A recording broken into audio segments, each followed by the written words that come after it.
Ons staan nou by een van die stalletjies hier op Kragdag wat, man, hy is altyd besig, ek dink, Joost, ek en jy praat nou so van kamera af oor die nuwe Suid-Afrikaanse probleme wat ek mee worstel en lyk my as ek sien die toestroming hier na hele stalletjie toe, is dit nie iets wat mense daar in die Volksstaat mee sukkel nie.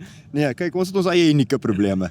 So as jy nou moeg is vir jou stel probleme wat jy die kant en dan kan jy vars probleme daar in Orania kom kry. Ons het ons eie, tot ons probleme is volks eie. Maar wat ek daarvan hou is ten minste, as jy daar 'n probleem het, kan jy met iemand praat wat soos jy lyk en wat jou taal kan verstaan en ek dink die vlak van arrogansie is baie minder. Nee, ek dink dit gaan 'n rukkie wees. Of nee, dit gaan nie 'n rukkie wees. Dit gaan altyd so wees dat ons hier in Orania lê daarmee munisipale dienste en jou munisipale rekeninge wat ook maar vir almal alvaar is om te betaal, sal jy maar in Afrikaans kry. Dit sal ons so hou. Maar Joost, ek sien dat dit redelik besig is. Hoe lyk die navraag oor Orania? Ek neem aan Kragdag moet daarom iets vir Orania ook beteken as julle daarom die Riewe Suid-Afrika aandurf om Kragdag toe te kom, dan moet daarom seker die moeite werd wees. Hoe lyk die belangstelling? Is die baie mense wat wil weet wat gaan aan op Orania? Nee, dit is baie interessant. Kyk, is nie die Riewe Suid-Afrika, dit is eintlik die Suid-Afrikaanse paaie wat ons so, want kyk, ons is naby, maar dis julle wat ver is, nee. So ons moes ver ry om by julle uit te kom. Die interessante ding, ons het 'n bietjie wetenskap aan met die Orania Ontwikkelingsmaatskappy wat hier langs ons is. Het ons gesê, gaan die mense meer belangstel in die ontwikkelingsprojekte of in die Orania idee? So ons merk so, en jy weet, en dis vir my besonder bemoedigend, dat die ouens belangstel in die idee, die simbole, die klein reus vlag, ons het hom hier gehuis ook soos julle kan sien, en die idee, die oras, en hoe onafhanklik is julle al, hoeveel van julle dienste, hoe krag onafhanklik is julle, dis vir my groter prentjie goed, jy weet, en dis vir my baie bemoedigend. Natuurlik, as jy nou vir die ouens die ontwikkelingsplanne wys, die nuwe residensiële, industriële en kommersiële erwe wat ons diens, dan laat dit ook al harte vinniger klop, maar dis vir my persoonlik mooi om te sien, die ouens dink nie net aan erwe en aan besigheidsgeleenthede nie, wat natuurlik krities is, maar ook aan die idee en vryheid.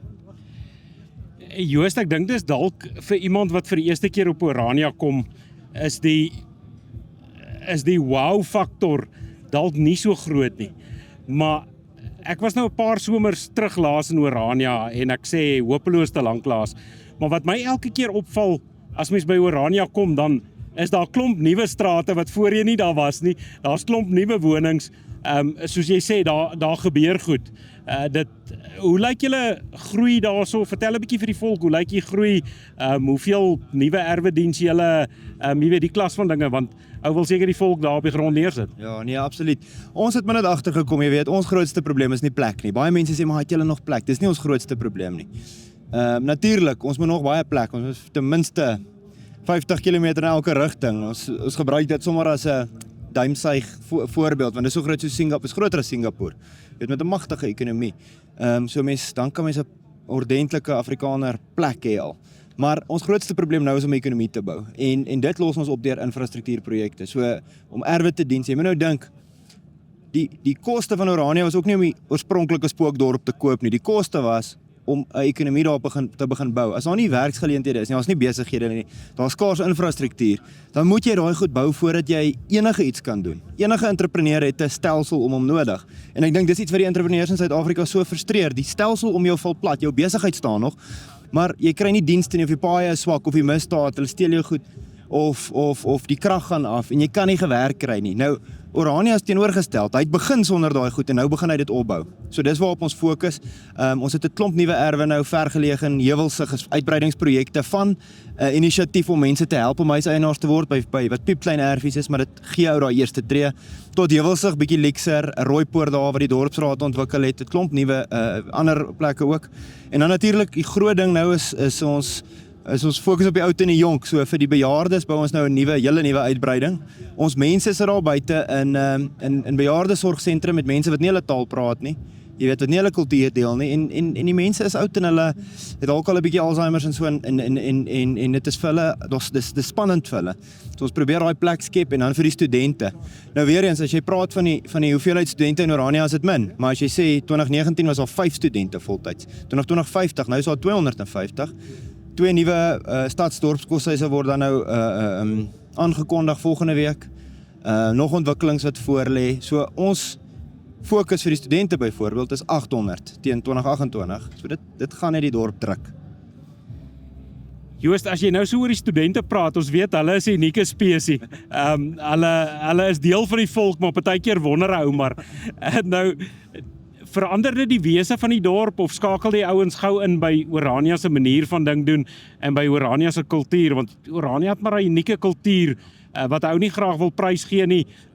Hoe kry julle die nuwe studente wat dalk nie geweet het van Orania nie en wat nou daar op julle voorstoep kom aanklop om te studeer? Hoe kry julle hulle geïnkorporeer in die dorp? Ja. Dis te gelyktydig, is een van daai bittersoet goed, want is te gelyktydig. Ek het 'n romantiese herinnering van die klein dorpie Orania, maar dit bou nie iets vir die volk nie. Dit is net lekker vir 'n paar gesinne. En dis nie waarmee ons besig is nie. As ons iets vir die volk wil bou, moet ons groei.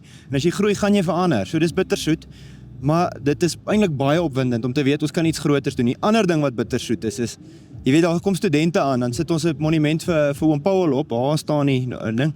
Sit 'n monument vir oom Paul op, dan weet hulle nie wie Paul Creer nie. Daar's studente wat nog nie van die groot trek gehoor het nie. Die Suid-Afrikaanse skoolstelsel het hulle dit nie geleer nie. En dit breek mense hart, dit maak jou verskriklik negatief. Maar aan die ander kant, wat 'n geleentheid. Nou, hulle is hoofsaaklik daar om hulle kwalifikasies te kry en goeie beroepsopleiding te doen op 'n hoë standaard. Dis die hoofprioriteit. Maar sekondêr daartoe, daar waar ons kan, gee ons daai bietjie kulturele onderbou. Meeste van daai studente kom in om te kom studeer, hulle gaan weer uit, party bly. Jy weet, 'n begin 'n besigheid of trou met 'n vrou of wat ook al. Maar die belangriker ding is hulle vat 'n stukkie van ons kultuur en ons geloof en ons identiteit saam. En dit is maar soos, jy weet, ons strooi maar die saad. Soms kom dit op, soms nie. Maar wat anders kan ons doen? Ons kan wragtig nie stil staan en sê ons gaan niks doen nie. So ons moet selfs en daar's soveel mooi stories van studente wat met 'n heeltemal ander verwysingsraamwerk ingekom het en wat so mooi gegroei het in die tyd wat hulle in Orania is.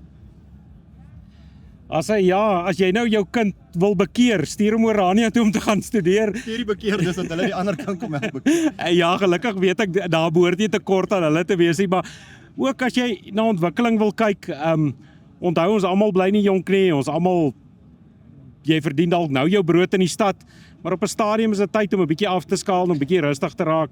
Dan is Orania die plek. As jy kyk na nuwe besigheidsgeleenthede, gaan vind gerus uit oor Orania, kom gesels met Joost en die manne hierso. Dit belê in die volk se toekoms.